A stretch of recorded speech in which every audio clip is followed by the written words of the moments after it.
Hi and welcome to The Scene. I'm James Funden. Well, she started out making jams and jellies in her kitchen. Now she exports her trademark pita chips all over the world. I'm joined by Brenda Palmer from Mrs. Palmer's Pantry. Brenda, how are you? Wonderful, thanks. Great. Now, just tell us, how did this all start for you? I'd read a wonderful book called The Magic of Thinking Big, and it said, find something you love to do and do it with your whole heart. So I made my antipasto, and then I would take it to farmers markets and craft shows and just any event I could, just set up a table in the mall and start selling my products. And then when I went to Air Canada with the idea, I had a little snack box, and it had an individual portion of antipasto and a little spoon and a wet nap and then crackers, and I was repackaging, and they loved it. They said, okay, we'll take 1 million units a year, and I thought I could do that at the time. How do you get into the supermarkets? That's really tricky. It's a lot of work. It's a long process. You have to approach the right buyers. You have to keep your eyes open for every opportunity. You have to be innovative in your thinking, and you have to be bold enough to step out and say, I've got a great product, and then you need to give it a try. You've got a very interesting facility here. What do you say we go take a look? Sure.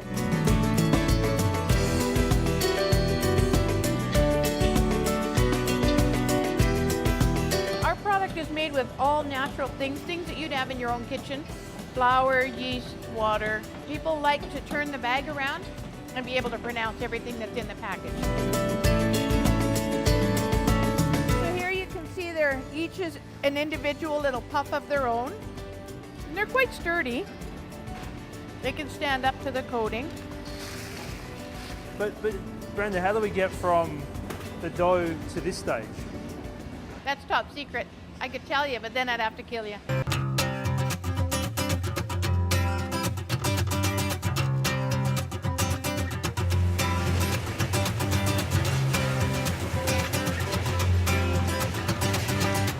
What flavors do you have? Parmesan garlic, hands down my biggest seller. Smoky barbecue, sea salt and vinegar, and cinnamon sugar. And now I've got a couple new flavors that we're playing with that we want to come out with. The challenge is getting them approved for schools. So we try to get our fat and fiber and sodium and everything in line to be within the government regulations for schools.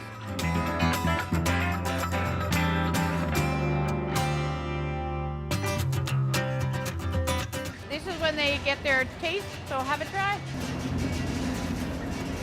Cinnamon. That's a good pita chip. Isn't that yummy? Yeah. Do you ever get sick of taste testing?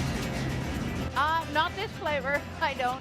And all my staff, that's one of their job requirements, is they all have to taste them as they're coming out and before they get bagged, so they know that the quality's good.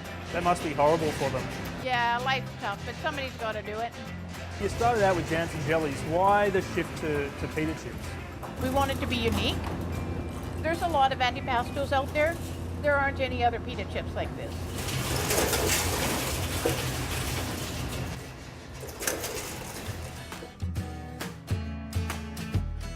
What does it make you feel when you see all this and from where you came from to where you are now? Oh, it's very thrilling and it's very satisfying. But I mean, I couldn't do any of what I do without my fabulous staff. I mean, I have an amazing staff. I have a fabulous husband and a great business partner. So, you know, the sky's the limit.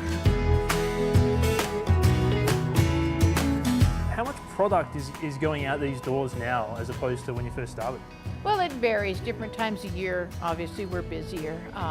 I used to be so thrilled to get an order for 3 or 4 cases. I'd be over the moon.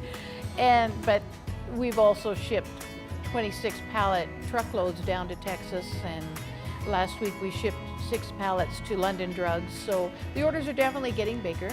But you have to remember where you came from. And to me, the small orders of 4 and 5 cases that go out are just as important as the big ones. Are there any defining moments that you can remember that really kind of just took you to that next level? There's a lot of things that happen that are both good and bad, and when things that are less than good happen, you have to turn them around and make them positive.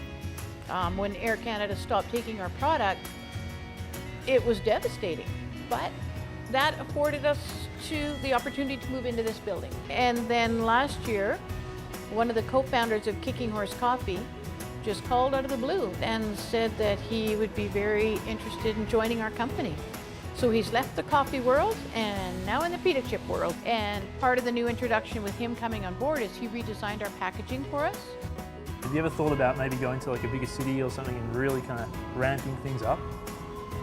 Well, I get asked that question a lot, but Cranbrook's home. I think a community can't thrive and do really well if all of the industry, as soon as they get to be where they're successful, pick up and leave. I think that it doesn't help to grow the community spirit, and we will always stay in Cranbrook. Well, if you haven't already tried Mrs. Palmer's famous pita chips, they're available in many locations all over the Kootenays, both east and west. Brenda, thanks for joining us on the scene today. It was an absolute blast. Thank you for coming in. I'm glad you could join us. There you go.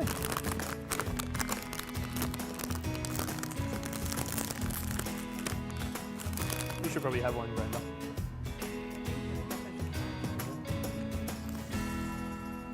Cheers.